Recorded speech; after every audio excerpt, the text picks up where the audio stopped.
श्री राधा कृष्णाभ्याम नमः। श्रीमद्भागवत महापुराण अष्टम स्कंद। ईश्वरो अप्यभवद्दधीक्षर्वामनो अपि त्रिविक्रमे त्रिलोकान् प्रान्तवान् यो वै स कृष्ण कुरुतात् कृपाम्।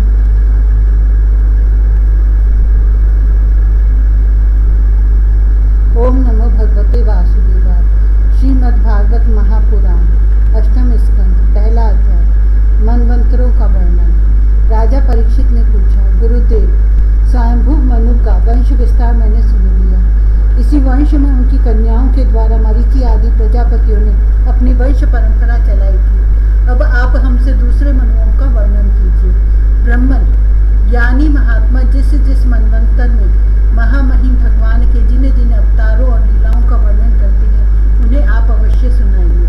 हम बड़ी श्रद्धा से उनका श्रवण करना चाहते हैं। भगवान विश्व भावन भगवान बीते हुए मनवंतरों में जो जो लीलाएं कर चुके हैं, वर्तमान मनवंतर में जो कर रहे हैं और आगामी मनवंतरों में जो कुछ करेंगे वह सब हमें सुनाएंगे।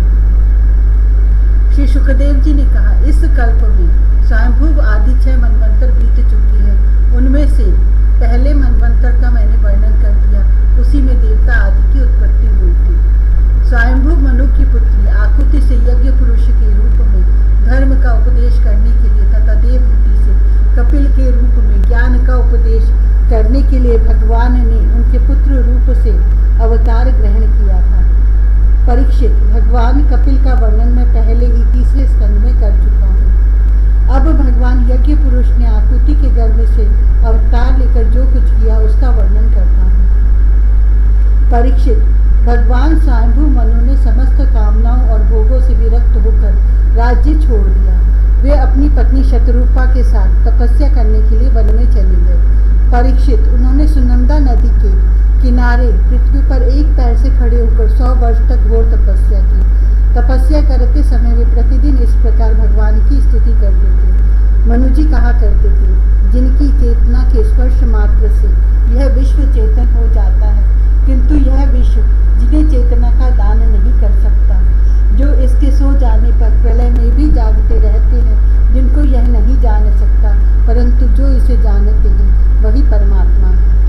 यह संपूर्ण विश्व और इस विश्व में रहने वाले समस्त चर अचर प्राणी सब उन परमात्मा से ही ओतप्रोत हैं। इसलिए संसार के किसी भी पदार्थ में मोह न करके उसका त्याग करते हुए ही जीवन निर्वाह मात्र के लिए उपभोग करना चाहिए। तृष्णा का सर्वथा त्याग कर देना चाहिए। भला ये संसार की संपत्तियां किसकी? भगवान सबके साक्षी हैं। उन्हें बुद्धि वृत्तियां या नेत्र आदि इंद्रियां नहीं देख सकती, परंतु उनकी ज्ञान शक्ति अखंड है। समस्त प्राणियों के हृदय में रहने वाले उन्हीं स्वयं प्रकाश असंग परमात्मा की शरण ग्रहण करो, जिनका न आदि है न अंत, फिर मृत्यु तो होगा ही कहाँ से, जिनका न कोई अपना है और न पराया, और न बाहर है न भीतर। वे विश्व के आदि अंत मध्य अपने पराए, बाहर और भीतर सब कुछ है। उन्हीं की सत्ता से विश्व की सत्ता है। वही अनंत वास्तविक सत्य पर ब्रह्म है। वही परमात्मा विश्व रूप है। उनके अनंत नाम है। वे सर्वशक्तिमान सत्य स्वयं प्रकाश अजन्मा और पुराण पुरुष हैं। वे अपनी माया शक्ति के द्वारा ही विश्व सृष्टि के जन्म आदि को स्वीकार कर लेते हैं और अपनी विद्या शक्ति के द्वारा उसका त्याग करके निष्क्रिय सत्य स्वरूप मात्र रहते हैं। इसी से ऋषि मुनि नैष्कर्म स्थिति अर्थात ब्रह्म से एकत्व प्राप्त करने के लिए पहले कर्म योग का अनुष्ठान करते हैं। प्रायः कर्म करने वाला पुरुष ही अंत में निष्क्रिय होकर कर्मों से छुट्टी पा लेता है। यों तो सर्वशक्तिमान भगवान भी कर्म करते हैं, परंतु वे आत्मलाभ से पूर्ण काम होने के कारण उन कर्मों में आसक्त नहीं होते। अतः उन्हीं का अनुसरण करके अनासक्त रहकर कर्म करने वाले भी कर्म बंधन से मुक्त ही रहते हैं। भगवान ज्ञान स्वरूप है, इसलिए उनमें अहंकार कलेश भी नहीं है। वे सर्वतः परिपूर्ण है, इसलिए उन्हें किसी वस्तु की कामना नहीं है। वे बिना किसी की प्रेरणा के स्वच्छंद रूप से ही कर्म करते हैं। वे अपनी ही बनाई हुई मर्यादा में स्थित रहकर अपने कर्मों के द्वारा मनुष्यों को शिक्षा देते हैं। वे ही समस्त धर्मों के प्रवर्तक और उनके जीवनदाता हैं। मैं उन्हीं प्रभु की शरण में हूँ। श्री सुखदेव जी कहते हैं, परीक्षित, एक बार स्वयंभू मनु एकाग्र चित्त से इस मंत्रमय उपनिषद स्वरूप श्रुति का पाठ कर रहे थे। उन्हें नींद में अचेत होकर बड़बड़ाते जान भूखे असुर और राक्षस खा डालने के लिए उन पर टूट पड़े। यह देखकर अंतर्यामी भगवान यज्ञ पुरुष अपने पुत्र याम नामक देवताओं के साथ वहां आए और उन्होंने उन खा डालने के निश्चय से आए हुए असुरों का संहार कर डाला और फिर वे इंद्र के पद पर प्रतिष्ठित होकर स्वर्ग का शासन करने लगे। परीक्षित, दूसरे मनु हुए हैं स्वारोचिष।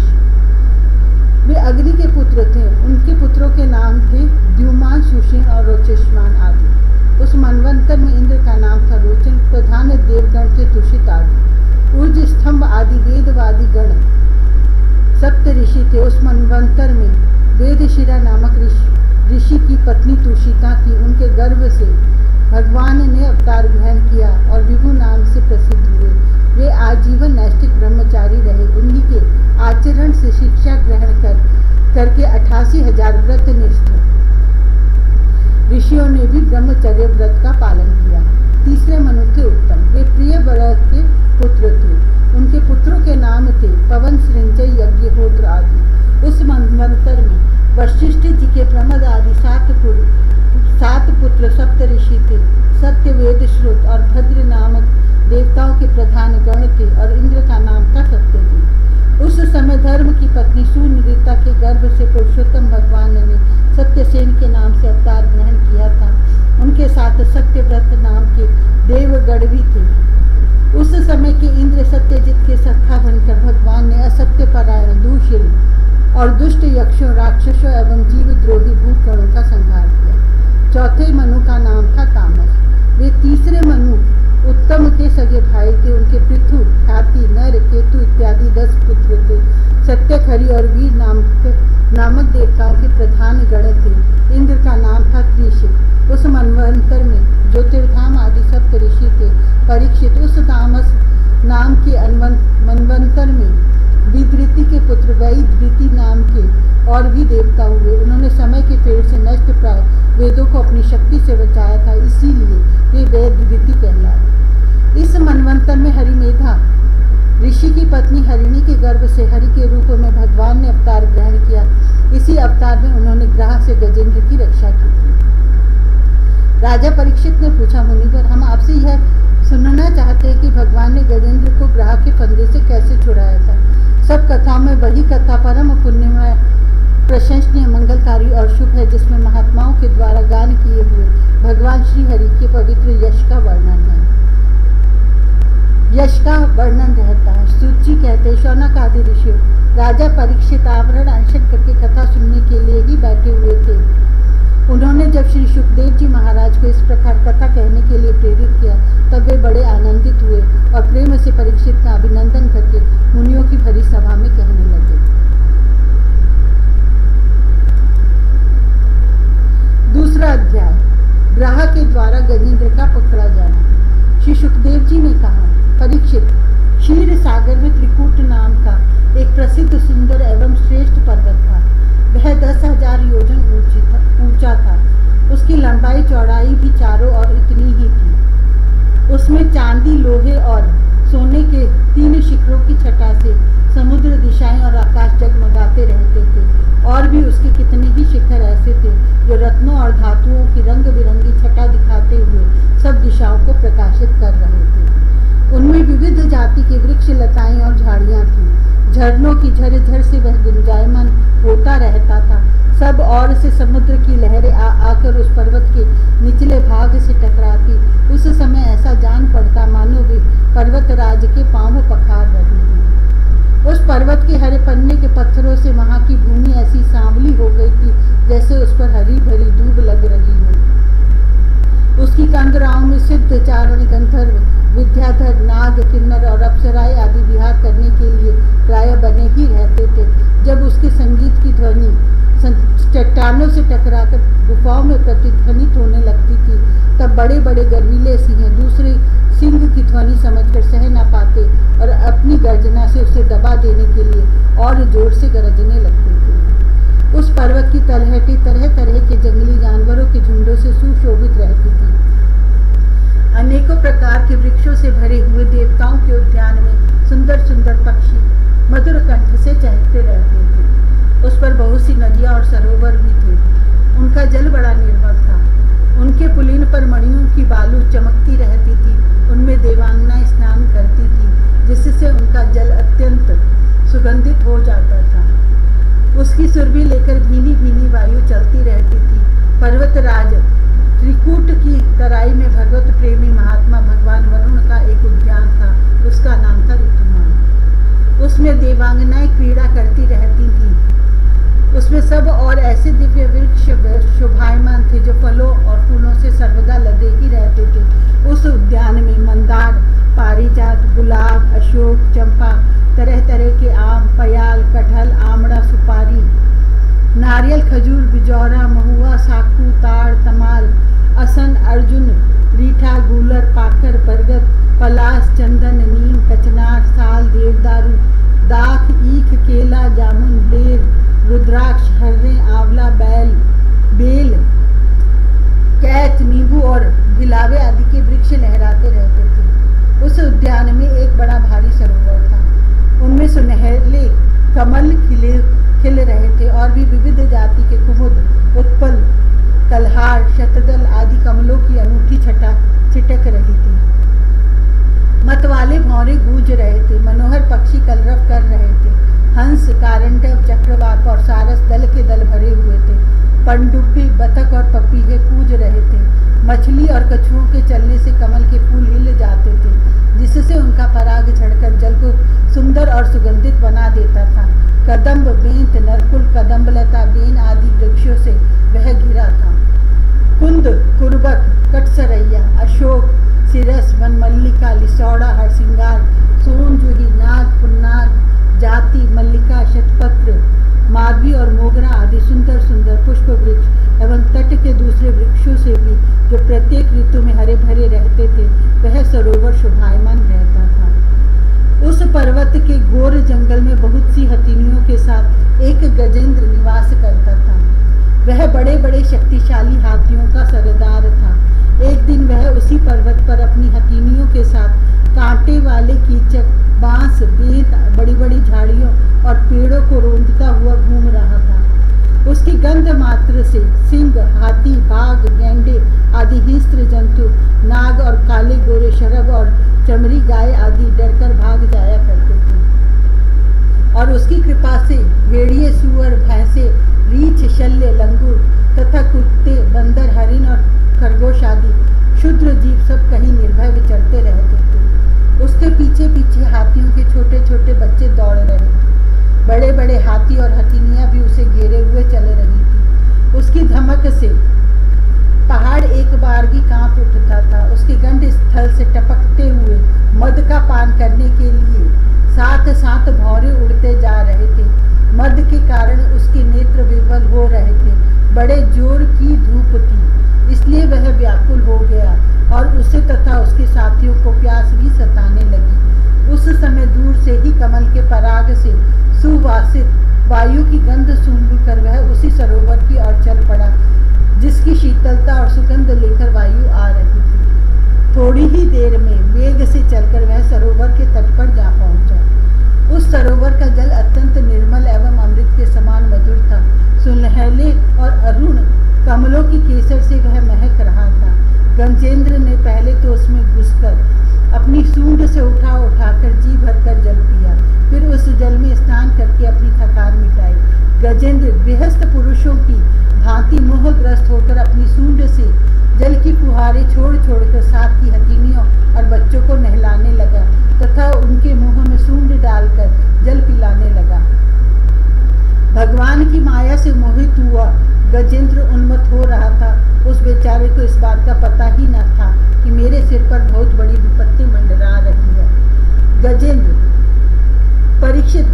जिस समय इतना उन्मत्त हो रहा था, उसी समय प्रारब्ध की प्रेरणा से एक बलवान ग्राह ने क्रोध से भरकर उसका पैर पकड़ लिया। इस प्रकार अकस्मात विपत्ति में पड़कर उस बलवान गजेंद्र ने अपनी शक्ति के अनुसार अपने को छुड़ाने की बड़ी चेष्टा की, परंतु छुड़ा न सका। दूसरे हाथी, हथिनियों और उनके बच्चों ने देखा कि उनके स्वामी को बलवान ग्राह बड़े वेग से खींच रहा है और वे बहुत घबरा रहे हैं। उन्हें बड़ा दुख हुआ। वे बड़ी विकलता से चिंगाड़ने लगी। बहुतों ने उसे सहायता पहुंचाकर जल से बाहर निकाल लेना चाहा, परंतु इसमें भी वे असमर्थ ही रहे।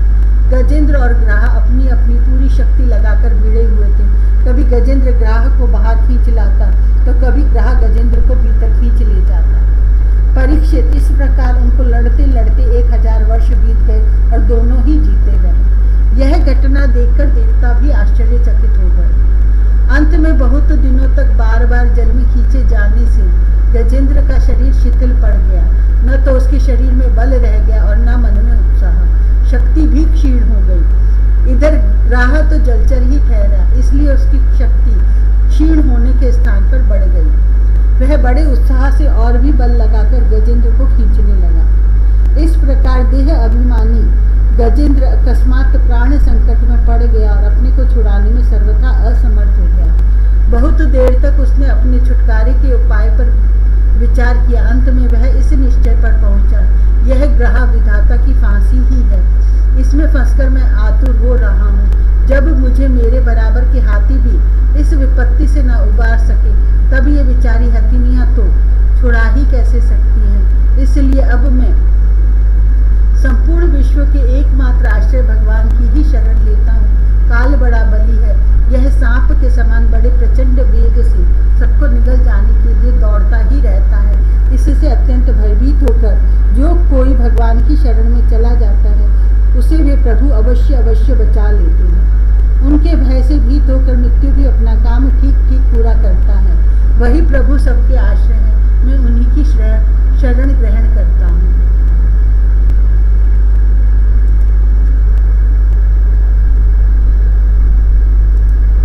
तीसरा अध्याय, गजेंद्र के द्वारा भगवान की स्तुति और उसका संकट से मुक्त होना। श्री सुखदेव जी कहते, परीक्षित, अपनी बुद्धि से ऐसा निश्चय करके गजेंद्र ने अपने मन को हृदय में एकाग्र किया और फिर पूर्व जन्म में सीखे हुए श्रेष्ठ स्तोत्र के जप द्वारा भगवान की स्तुति करने लगा।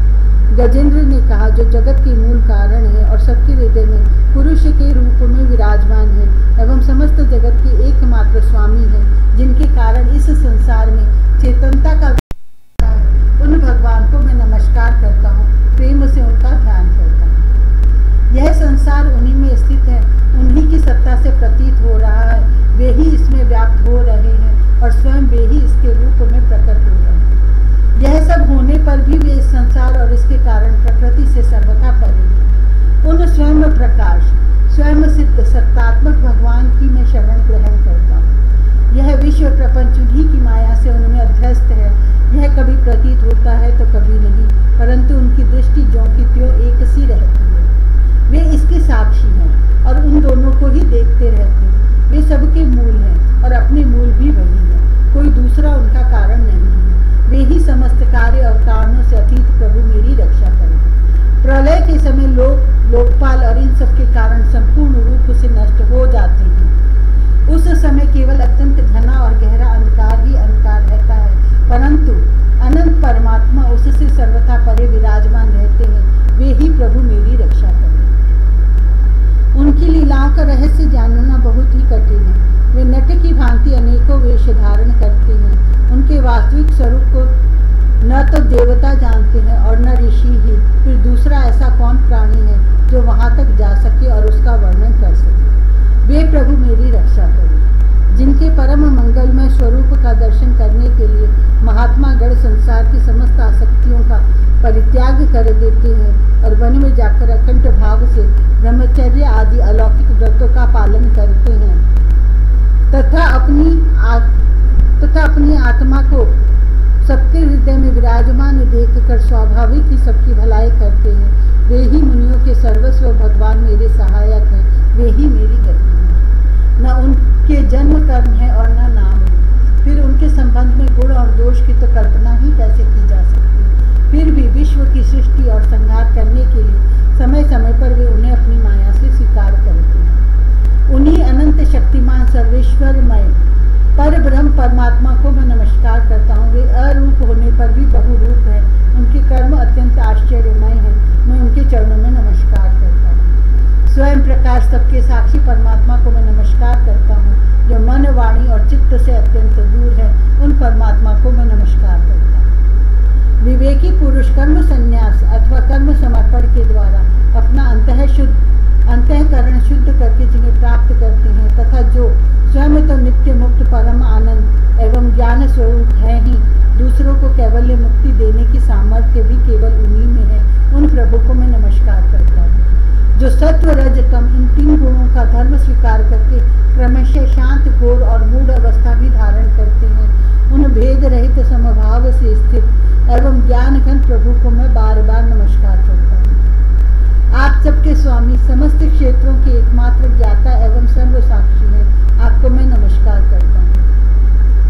आप स्वयं ही अपने कारण हैं, पुरुष और मूल प्रकृति के रूप में भी आप ही हैं, आपको मेरे बार बार नमस्कार। आप समस्त इंद्रियों और उनके विषयों की दृष्टा हैं, समस्त प्रतीतियों के आधार हैं, अहंकार आदि छाया रूप असत वस्तुओं के द्वारा आपका ही अस्तित्व प्रकट होता है। समस्त वस्तुओं की सत्ता के रूप में भी केवल आप ही भास रहे हैं, मैं आपको नमस्कार करता हूँ। आप सबके मूल कारण हैं, आपका कोई कारण नहीं है, तथा कारण होने पर भी आप में विकार या परिणाम नहीं होता, इसलिए आप अनोखे कारण हैं। आपको मेरा बार बार नमस्कार। जैसे समस्त नदी, झरने आदि का परम आश्रय समुद्र है, वैसे ही आप समस्त वेद और शास्त्रों के परम तात्पर्य हैं। आप मोक्ष स्वरूप हैं और समस्त संत आपकी ही शरण ग्रहण करते हैं, अतः आपको मैं नमस्कार करता हूँ। जैसे यज्ञ के काष्ठ अग्नि में अग्नि गुप्त रहती है, वैसे ही आपने अपने ज्ञान को गुणों की माया से ढक रखा है। गुणों में शोभ होने पर उनके द्वारा विविध प्रकार की सृष्टि रचना का आप संकल्प करते हैं। जो लोग कर्म संन्यास अथवा कर्म समर्पण के द्वारा आत्म तत्व की भावना करके वेद शास्त्रों से ऊपर उठ जाते हैं, उनके आत्मा के रूप में आप स्वयं ही प्रकाशित हो जाते हैं, आपको मैं नमस्कार करता हूँ। जैसे कोई दयालु पुरुष फंदे में पड़े हुए पशु का बंधन काट दे, वैसे ही आप मेरे जैसे शरणागतों की फांसी काट देते हैं। आप नित्य मुक्त हैं, परम करुणामय हैं और भक्तों का कल्याण करने में आप कभी आलस्य नहीं करते। आपके चरणों में मेरा नमस्कार है। समस्त प्राणियों के हृदय में अपने अंश के द्वारा अंतरात्मा के रूप में आप उपलब्ध होते रहते हैं। आप सर्वैश्वर्य पूर्ण एवं अनंत हैं, आपको मैं नमस्कार करता हूँ।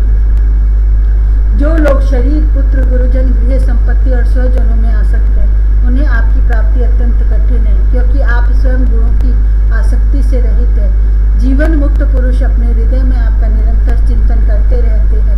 उन सर्वैश्वर्य पूर्ण ज्ञान स्वरूप भगवान को मैं नमस्कार करता हूँ। धर्म, अर्थ, काम और मोक्ष की कामना से मनुष्य उन्हीं का भजन करके अपनी अभीष्ट वस्तु प्राप्त कर लेते हैं।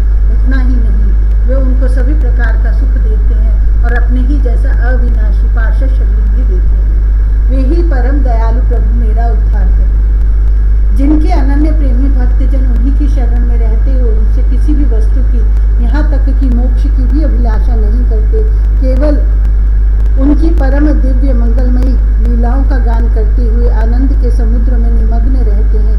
जो अविनाशी, सर्वशक्तिमान, अव्यक्त, इंद्रियातीत और अत्यंत सूक्ष्म है, जो अत्यंत निकट रहने पर भी बहुत दूर जान पड़ते हैं, जो आध्यात्मिक योग अर्थात ज्ञान योग या भक्ति योग के द्वारा प्राप्त होते हैं, उन्हें आदि पुरुष, अनंत एवं परिपूर्ण पर ब्रह्म परमात्मा की मैं स्तुति करता हूँ। जिनकी अत्यंत छोटी कला से अनेकों नाम रूप के भेदभाव से युक्त ब्रह्मा आदि देवता, वेद और चराचर लोकों की सृष्टि हुई है। जैसे धधकती हुई आग से लपटे और प्रकाशमान सूर्य से उनकी किरणें बार बार निकलती और लीन होती रहती हैं, वैसे ही जिन स्वयं प्रकाश परमात्मा से बुद्धि, मन, इंद्रिय और शरीर जो गुणों के प्रवाह रूप है, बार बार प्रकट होते तथा लीन हो जाते हैं, वे भगवान न देवता है और न असुर, न मनुष्य और पशु पक्षी भी नहीं है, न वे स्त्री है, न पुरुष और न नपुंसक। वे कोई साधारण या असाधारण प्राणी भी नहीं है, न वे गुण है और न कर, न कार्य है और न तो कारण है। सबका निषेध हो जाने पर जो कुछ बच रहता है वही उनका स्वरूप है और वे ही सब कुछ है। वे ही परमात्मा मेरे उद्धार के लिए प्रकट है। मैं जीना नहीं चाहता। यह हाथी की योनि बाहर और भीतर सब और से ज्ञान रूप आवरण के द्वारा ढकी हुई है। इसको रखकर करना ही क्या है। मैं तो आत्म प्रकाश को ढकने वाले उस अज्ञान रूप आवरण से छूटना चाहता हूँ, जो काल क्रम से अपने आप नहीं छूट सकता, जो केवल भगवत कृपा अथवा तत्व ज्ञान के द्वारा ही नष्ट होता है। इसलिए मैं उन पर ब्रह्म परमात्मा की शरण में हूँ, जो विश्व रहित होने पर भी विश्व के रचयिता और विश्व स्वरूप हैं।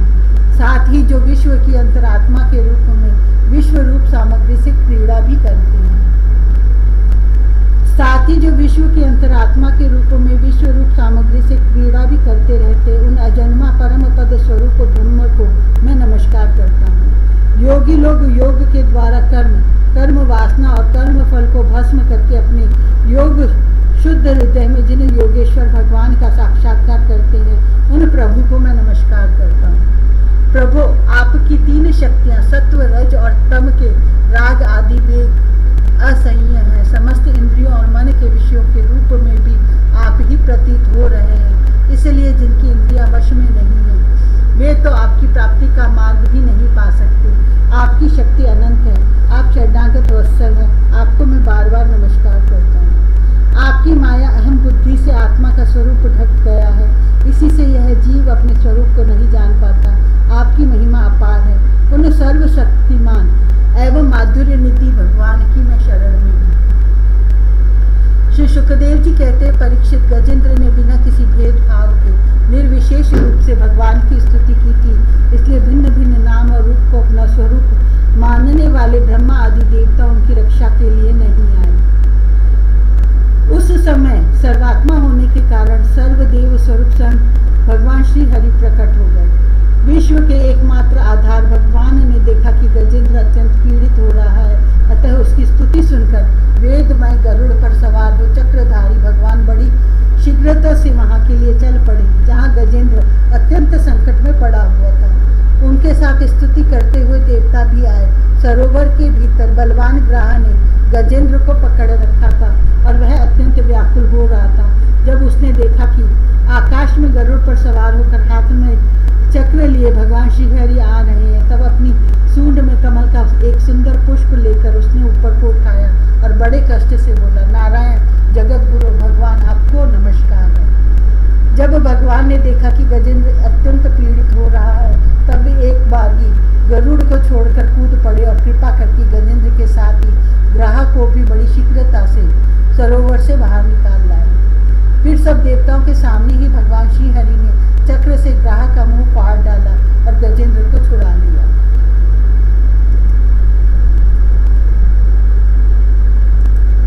चौथा अध्याय, गज और ग्राह का पूर्व चरित्र तथा उनका उद्धार।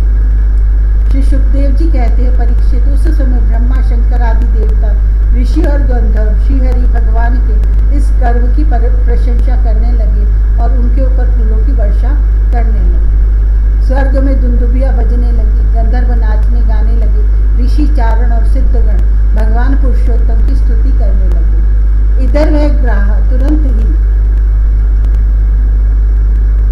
परम आश्चर्य में दिव्य शरीर से संपन्न हो गया। यह ग्राह इसके पहले हुहू नाम का एक श्रेष्ठ गंधर्व था। देवल के शाप से उसे यह गति प्राप्त हुई थी। अब भगवान की कृपा से वह मुक्त हो गया। उसने सर्वेश्वर भगवान के चरणों में सिर रखकर प्रणाम किया। इसके बाद वह भगवान के सुयश का गान करने लगा। वास्तव में अविनाशी भगवान ही सर्वश्रेष्ठ कीर्ति से संपन्न है। उन्हीं के गुण और मनोहर लीलाएं गान करने योग्य हैं। भगवान के कृपापूर्ण स्पर्श से उसके सारे पाप ताप नष्ट हो गए। उसने भगवान की परिक्रमा करके उनके चरणों में प्रणाम किया और सबके देखते देखते अपने लोक की यात्रा की। गजेंद्र भी भगवान का स्पर्श प्राप्त करते ही अज्ञान के बंधन से मुक्त हो गया। उसे भगवान का ही रूप प्राप्त हो गया। वह पीताम्बरधारी एवं चतुर्भुज बन गया। गजेंद्र पूर्व जन्म में द्रविड़ देश का पांड्य वंशी राजा था। उसका नाम था इंद्रद्युम्न।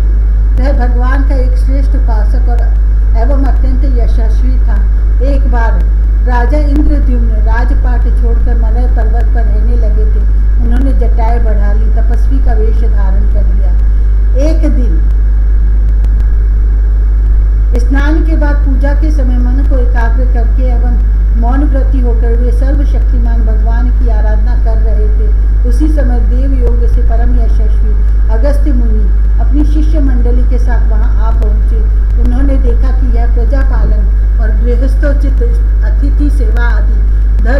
आदि त्याग करके तपस्वियों की तरह एकांत में चुपचाप बैठकर उपासना कर रहा है। इसलिए वे राजा इंद्रद्युम्न पर क्रुद्ध हो गए। उन्होंने राजा को यह श्राप दिया कि इस राजा ने गुरुजनों से शिक्षा नहीं ग्रहण की है, अभिमानवश परोपकार से निवृत्त होकर मनमानी कर रहा है।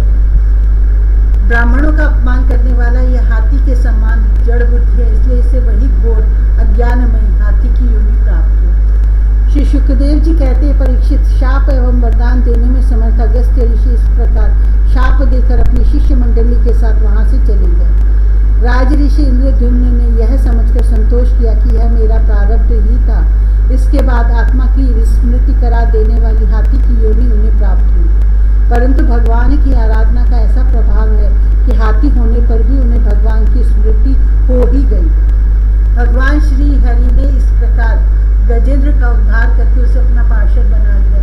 गंधर्व, सिद्ध, देवता उनकी इस लीला का गान करने लगे और वे पार्षद रूप गजेंद्र को साथ ले गरुड़ पर सवार होकर अपने अलौकिक धाम को चले गए। कुरुवंश शिरोमणि परीक्षित, मैंने भगवान श्री कृष्ण की महिमा तथा गजेंद्र के उद्धार की कथा तुम्हें सुना दी। यह प्रसंग सुनने वालों के कलिमल और दुस्वप्न को मिटाने वाले एवं यश, उन्नति और स्वर्ग देने वाला है। इसी से कल्याणकामी द्विजगण दुस्वप्न आदि की शांति के लिए प्रातःकाल जगते ही पवित्र होकर इसका पाठ करते हैं। परीक्षित, गजेंद्र की स्तुति से प्रसन्न होकर सर्वव्यापक एवं सर्वभूत स्वरूप श्री हरि भगवान ने सब लोगों के सामने ही उसे यह बात कही थी। श्री भगवान ने कहा, जो लोग रात के पिछले पहर में उठकर इंद्रिय निग्रह पूर्वक एकाग्र चित्त से मेरा, तेरा तथा इस सरोवर, पर्वत एवं कंदरा, वन, बीट, कीचक और बांस के झुरमुट, यहाँ के दिव्य वृक्ष तथा पर्वत शिखर, मेरे ब्रह्मा जी और शिव जी के निवास स्थान, मेरे प्यारे धाम क्षीर सागर, प्रकाशमय श्वेत दीप, श्री कौस्तुभमणि, वनमाला, मेरी कौमोद की गदा, सुदर्शन चक्र, पांचजन्य शंख, पक्षीराज गरुड़, मेरे सूक्ष्म कला स्वरूप शेष जी, मेरे आश्रम में रहने वाली लक्ष्मी देवी, ब्रह्मा जी, देव ऋषि नारद, शंकर जी तथा भक्तराज प्रहलाद, मत्स्य व कच्छप, वराह आदि अवतारों में किए हुए मेरे अनंत पुण्यमय चरित्र, सूर्य, चंद्रमा, अग्नि, ओंकार, सत्य, मूल प्रकृति, गौ, ब्राह्मण, अविनाशी सनातन धर्म, सोम, कश्यप और धर्म की पत्नी दक्ष कन्याएं, गंगा, सरस्वती, अलकनंदा, यमुना, ऐरावत हाथी, भक्त शिरोमणि ध्रुव, 7 ब्रह्म ऋषि और पवित्र कीर्ति, नल, युधिष्ठिर, जनक आदि महापुरुषों का स्मरण करते हैं। वे समस्त पापों से छूट जाते हैं, क्योंकि ये सब के सब मेरे ही रूप हैं। प्यारे गजेंद्र, जो लोग ब्राह्म मुहूर्त में जगकर तुम्हारी की हुई स्तुति से मेरा स्तवन करेंगे, मृत्यु के समय उन्हें मैं निर्मल बुद्धि का दान करूंगा। श्री सुखदेव जी कहते हैं, परीक्षित, भगवान श्री कृष्ण ने ऐसा कहकर देवताओं को आनंदित